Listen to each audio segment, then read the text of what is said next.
નમસ્કાર વિદ્યાર્થી મિત્રો, ગુડ આફ્ટરનૂન। જો વિદ્યાર્થી મિત્રો, આપણે ધોરણ 8 વિષય છે આપણો સામાજિક વિજ્ઞાન। આ વિષયમાં આપણે અભ્યાસક્રમ બદલાયો। એમાં મેં પાઠ પહેલો ભારતમાં યુરોપિયનો અને અંગ્રેજી શાસનની સ્થાપના, આ પાઠ મેં પૂર્ણ કર્યો છે। અને આ પાઠનું જે હું તમને સ્વાધ્યાય છે એ સ્વાધ્યાય અને બધું હું તમને સાથે આપી દઈશ, કારણ કે એમાં એવું છે કે સ્વાધ્યાયના હું તમને ફોટા પાડીને મોકલું, પણ તમે એ સ્વાધ્યાય જે છે એ તમે એના જવાબો ક્યાંથી શોધશો? કારણ કે તમારી પાસે એની કોઈ ચોપડી નથી, એ તમે ક્યાંથી એ જવાબો છે શોધશો? એટલા માટે જ્યારે પુસ્તક આપણે બજારમાં આવી જાય એના પછી હું તમને પાઠ પહેલો અને જે પણ પાઠ ચલાવ્યા હશે એ દરેક પાઠનું સ્વાધ્યાય છે એ સ્વાધ્યાયના ફોટા મોકલીશ।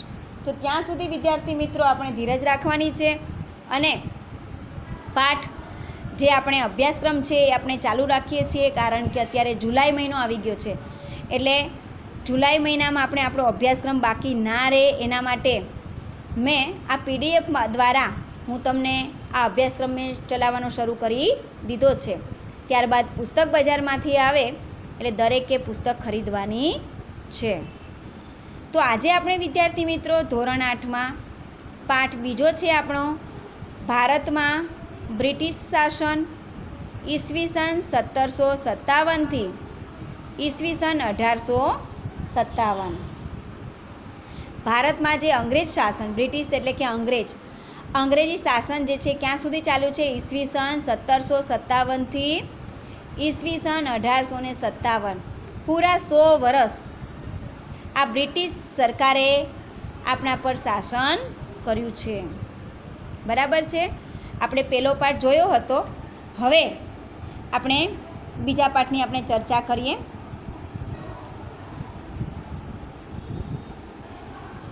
દરેકને દેખાય છે ને વિદ્યાર્થી મિત્રો? તો પ્લાસીના યુદ્ધ પછી મિર્જાફરને હટાવીને અંગ્રેજોએ મીર કાસિમને નવાબ બનાવ્યો હતો।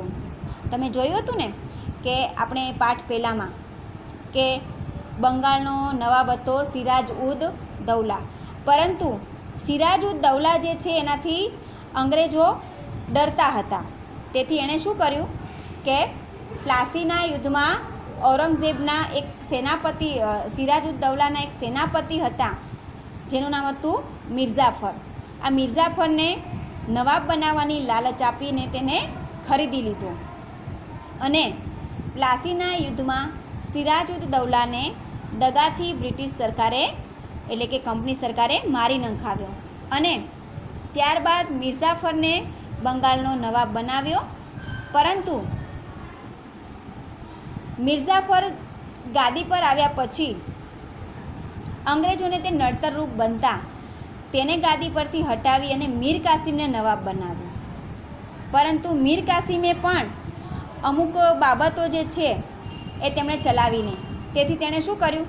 ફરી પાછો મિર્જાફરને ગાદી પર બેસાડ્યો અને તેના મૃત્યુ પછી ખુદ જે અંગ્રેજ સરકાર પોતે ગાદી પર આવી ગઈ।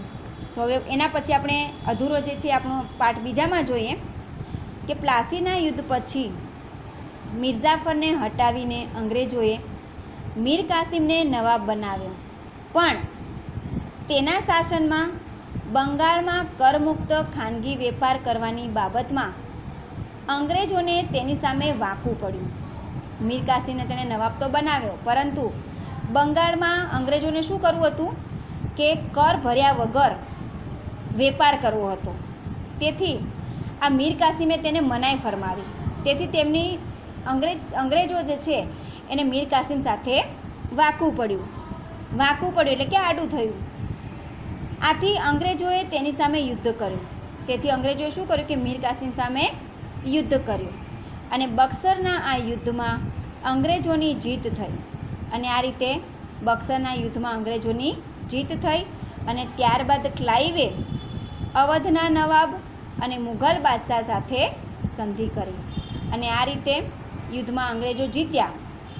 અને અંગ્રેજોએ ત્યારબાદ શું કર્યું કે પોતે અવધના નવાબ અને મુઘલ બાદશાહ સાથે સંધિ કરી, એટલે કે મિત્રતા કરી.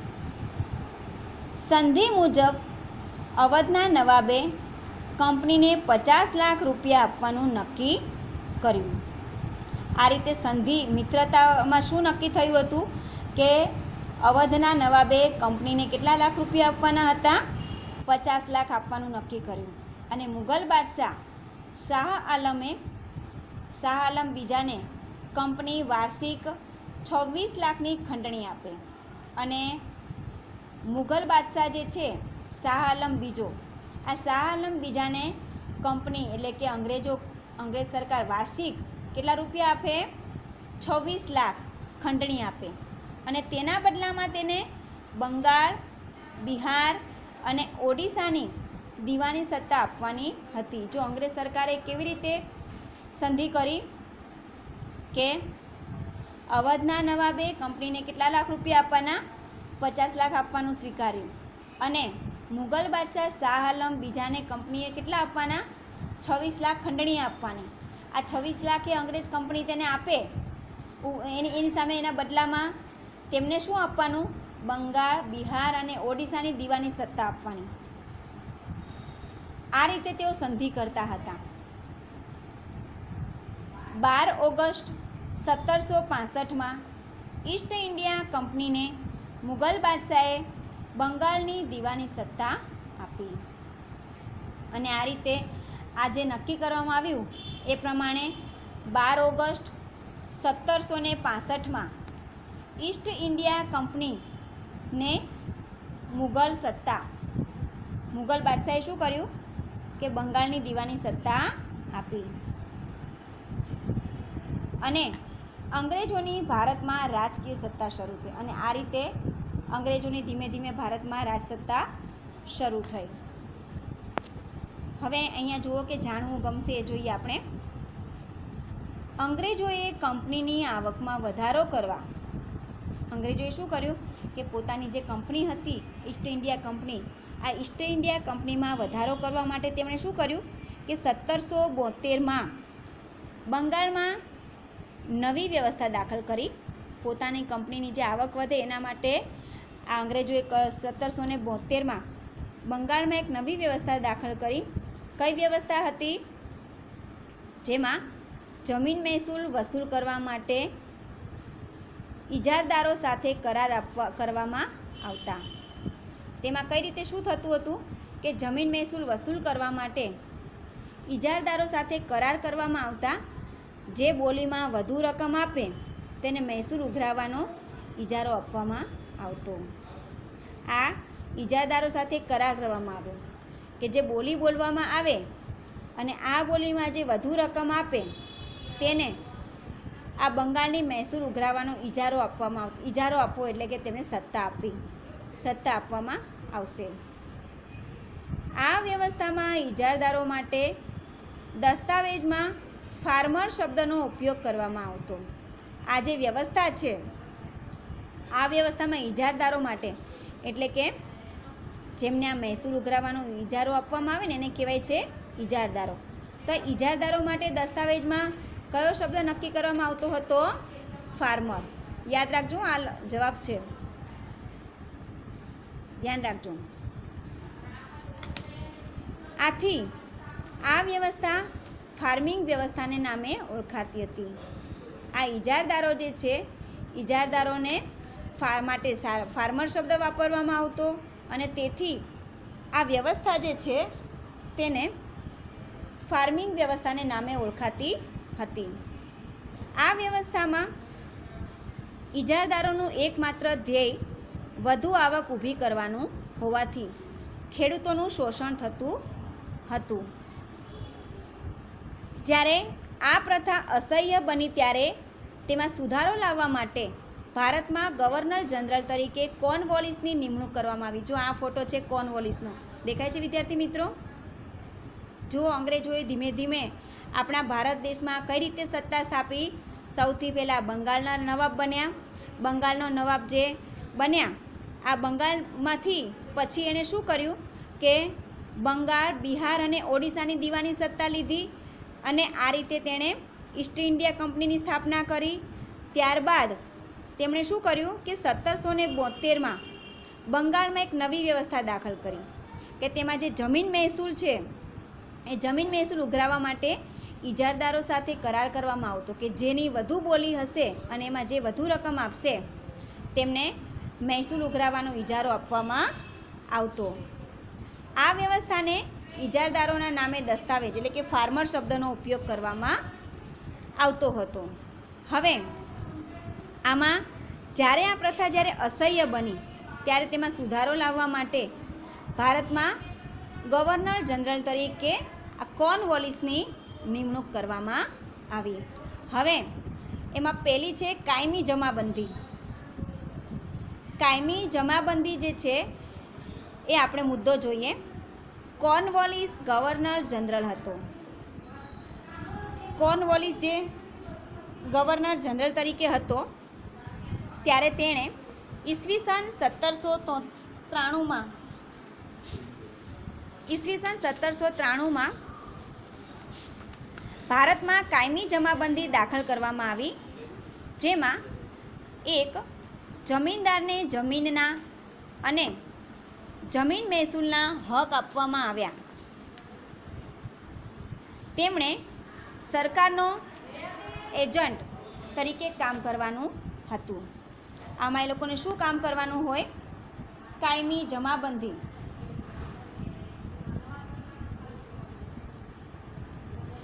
કાયમી જમાબંધીમાં કોર્નવોલિસ ગવર્નર જનરલ હતો ત્યારે ઈસવીસન 1793માં ભારતના કાયમી જમાબંધી દાખલ કરવામાં આવી, જેમાં પહેલું હતું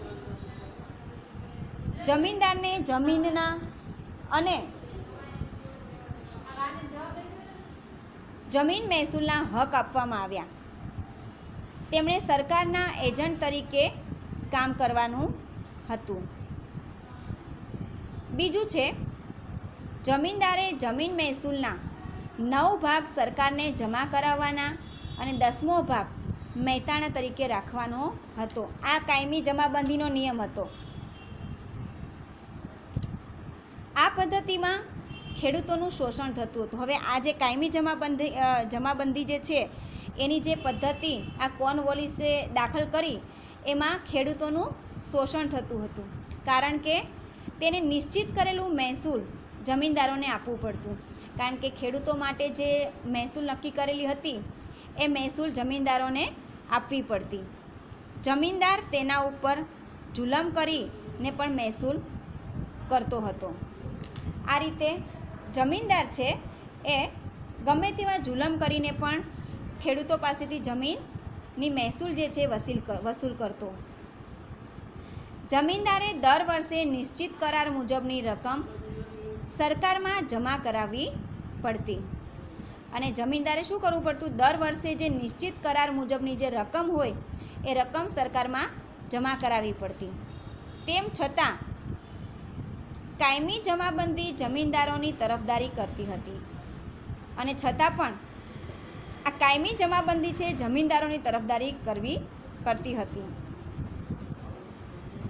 જો કે શરૂઆતમાં જમીનદારોએ થોડું સહન કરીને નક્કી કર્યા મુજબની મહેસૂલ આપવું પડ્યું. જો કે શરૂઆતમાં જ્યારે જમીનદારો છે એણે થોડું સહન કરીને નક્કી કર્યા મુજબ મહેસૂલ આપવું પડ્યું. જે મહેસૂલ ના ભરી શક્યા તેમની જમીન જપ્ત થઈ, પણ પાછળથી જમીનદારો જમીન ખરીદવા લાગ્યા અને આ જે કાયમી જમા પદ્ધતિ છે આ કાયમી જમા પદ્ધતિમાં જે લોકો મહેસૂલ ના ભરી શક્યા તેમને પાછળથી શું કરવામાં આવ્યું? તેમની જમીન જપ્ત કરવામાં આવી. પરંતુ ધીમે ધીમે જમીનદારો જમીન ખરીદવા લાગ્યા. સરકારને ખેડૂતના વિકાસમાં રસ ન હતો. આ જે કંપની સરકાર છે, બ્રિટિશ સરકાર, એને ખેડૂતોનો વિકાસ થાય એમાં કોઈ રસ હતો નહીં. પરિણામે બંગાળમાં ખેડૂતોના ઘણા વિદ્રોહો થયા અને અન્ન ભંડાર તરીકે ઓળખાતું બંગાળ જે છે એ કંગાળ બન્યું.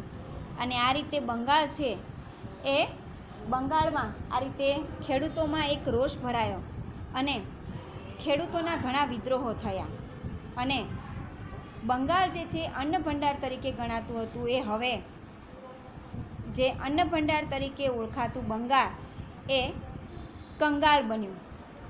જો વિદ્યાર્થી મિત્રો કે આ રીતે આપણા ભારત દેશમાં બ્રિટિશ સત્તા આવી અને તેમણે આપણા ઉપર કેટલા જુલ્મ કર્યા છે અને આ રીતે આપણા ભારત દેશે આ લોકોના આટલા બધા જે આ બધું નક્કી કર્યું હોવા છતાં પણ અને આ રીતે તેઓ વેપાર માટે આવી અને છતાં પણ એ આપણા દેશ પર એણે કબજો જમાવ્યો અને આપણા જ દેશની પ્રજા, આપણા દેશના ખેડૂતોને તેઓ આપણા જ પોતાનું ઉગાવેલું જે અનાજ છે એના ઉપર તેઓ કર વસૂલ કરતી અને આ મહેસૂલ જે ન ભરી શકે તેવા ખેડૂતોને તે ગમે તેમ કરીને જુલ્મ કરીને પણ મહેસૂલ વસૂલ કરતી અને છતાં પણ જો કોઈ ખેડૂત મહેસૂલ ન આપી શકે તો તેમની જે જમીન છે એ જપ્ત કરી લેતા. તો આ રીતે ઘણા ત્યારબાદ સૌપ્રથમ તેણે આપણા ભારત જે છે એમાં બંગાળ ઉપર સૌથી પહેલાં તેણે શાસન કર્યું. ત્યારબાદ આવે છે રૈયતવારી પદ્ધતિ. બરાબર, જમાબંધી પદ્ધતિ આપણે જોઈ. બીજી પદ્ધતિ છે રૈયતવારી.